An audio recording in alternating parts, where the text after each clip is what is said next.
তাদের অস্ত্র সক্ষমতা দেখে বিশ্ব এখন অবাক হলেও ইরান একদিনে তাদের এই অবস্থান তৈরি করেনি। সমর বিশ্লেষকদের ধারণা, ইরান যদি একবার কিছু একটা দেখার সুযোগ পায় এবং মনে করে তাদের জন্য এটা ভালো হতে পারে, তাহলে সেটা তারা বানিয়ে ফেলতে পারে।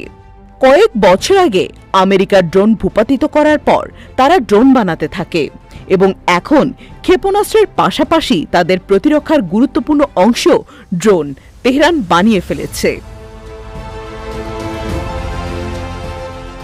শুধু ইরানের তৈরি ক্ষেপণাস্ত্রের দিকে নজর দিলে দেখা যায় ইরানের স্বল্প ও দূরপাল্লার বিভিন্ন ধরনের মিসাইল রয়েছে, যেমন শাহাব-3 2000 কিলোমিটার পর্যন্ত পাড়ি দিতে সক্ষম, অর্থাৎ ইসরায়েল পার করে মিশর, অন্যদিকে ইউরোপ, রাশিয়া, ভারত বা চীন পর্যন্ত যেতে পারে এই ক্ষেপণাস্ত্র।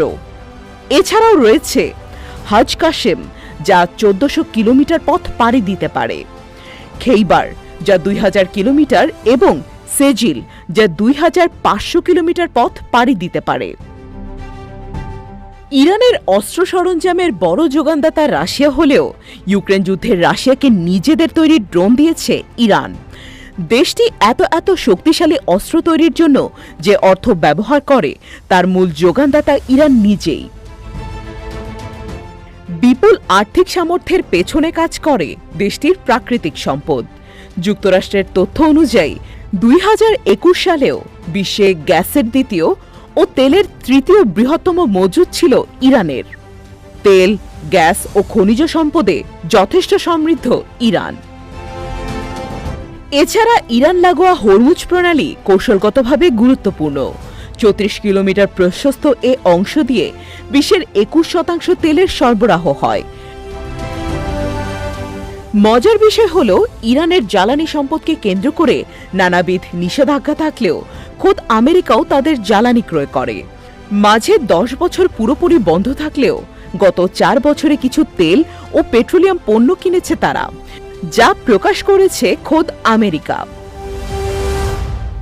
যে বিশ্লেষক মনে করেন নিষেধাজ্ঞায় জনগণের উপর বড় ধাক্কা আসলেও সেসব নিষেধাজ্ঞাই ইরানকে স্বনির্ভর হতে, নিজেদের উন্নতিতে বিকল্প পথ তৈরি করতে সাহায্য করেছে। তবে ইরানের সামরিক সক্ষমতা বাড়াতে এবং বিপ্লবী গার্ড বাহিনীকে সমৃদ্ধ করতে নেতৃত্বের একটি বড় প্রভাবের কথাও আসে।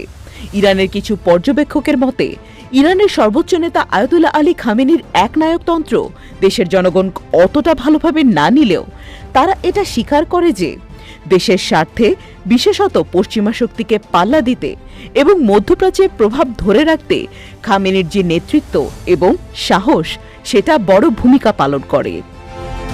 এমন অনেক কিছুর সমন্বয়ে নিষেধাজ্ঞার মধ্য দিয়েই মধ্যপ্রাচ্যের একটি বড় আঞ্চলিক শক্তি হিসেবে অবস্থান তৈরি করার চেষ্টা করে গেছে ইরান। গড়ে তুলেছে বিস্তৃত এক প্রক্সি নেটওয়ার্ক।